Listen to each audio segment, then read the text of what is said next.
نیکی مجھے دے، میری ساری زندگی کی نیکی صدیق لے لے۔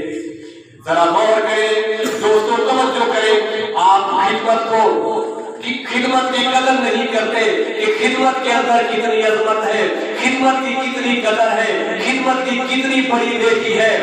بڑوں کی خدمت کرنا، بزرگوں کی خدمت کرنا، اللہ والوں کی خدمت کرنا، والدین کی خدمت کرنا، بڑے بھائیوں کی خدمت کرنا، یتیموں کی خدمت کرنا، بیواؤں کی خدمت کرنا، اس نیکی کی ہمیں اہمیت کا پتہ نہیں، قدر کا پتہ نہیں، لیکن یہ وہ نیکی ہے انسان کو بلند درجے تک پہنچا دیتی ہے، بڑے اعلیٰ درجے پر فیض کر دیتی ہے۔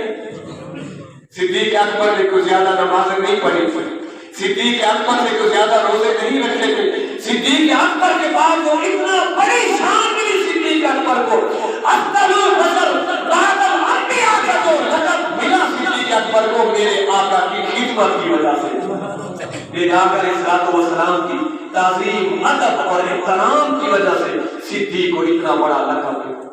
جب میرے آقا نے فرمایا صدیق غزوہ تبوک کے لیے اب تعاون کرو تو صدیق اکبر نے گھر کا سارا مال پیش کر دیا۔ آج ہے کوئی ایسا بندہ جو گھر کا سارا مال اللہ کی راہ میں دے دے؟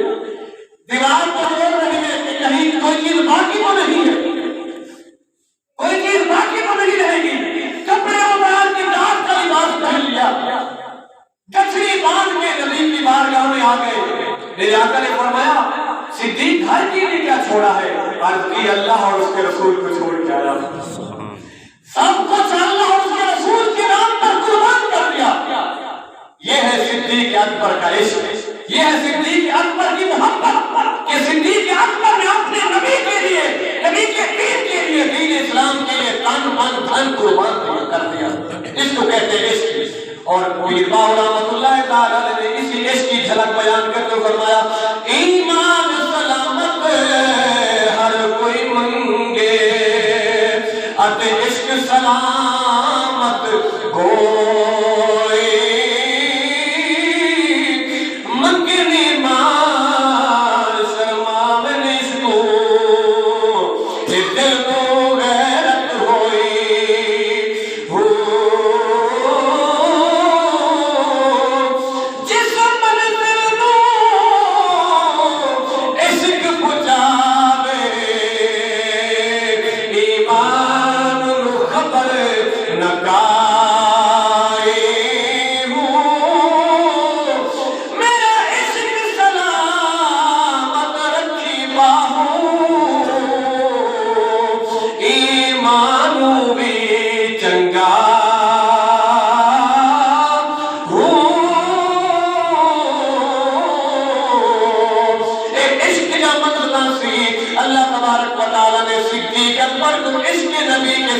اتنا بڑا بلند و بالا مقام عطا فرمایا۔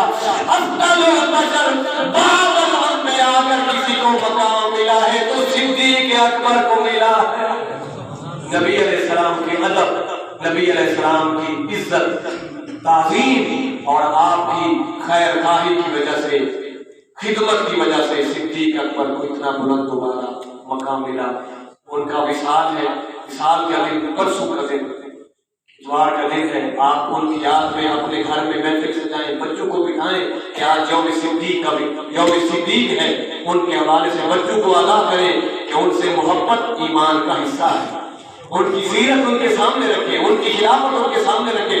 صدیق اکبر نے کہا تھا جب گٹری لے کے چلے تھے، عمر بن خطاب نے روک لیا، کہاں جا رہے؟ بازار کپڑے بیچنے جا رہا ہوں۔ آپ نے فرمایا آپ امور خلافت انجام دیں، آپ کی تنخواہ ہم بیت المال سے دیں گے، کتنی تنخواہ مقرر ہو؟ آپ نے فرمایا ایک مزدور کے برابر میری تنخواہ مقرر کرو۔ اگر میری تنخواہ کم ہوگی تو مزدور کی مزدوری بڑھا دوں گا، میری تنخواہ مزدور کے برابر ہو۔ اب کوئی افسر بنتا ہے، کوئی وزیر مشیر بنتا ہے تو بڑے بڑی گاڑیاں خرید لیتا ہے۔ صدیق اکبر جب خلافت سے آپ نے نیت فرمائی، خلافت ختم ہوئی تو آپ نے فرمایا فلاں میرا باغ ہے، یہ باغ میں جتنی میں نے بیت المال سے تنخواہ لی ہے وہ ساری کی ساری تنخواہ میری طرف سے ادا کر دیا۔ اللہ دعا ہے اللہ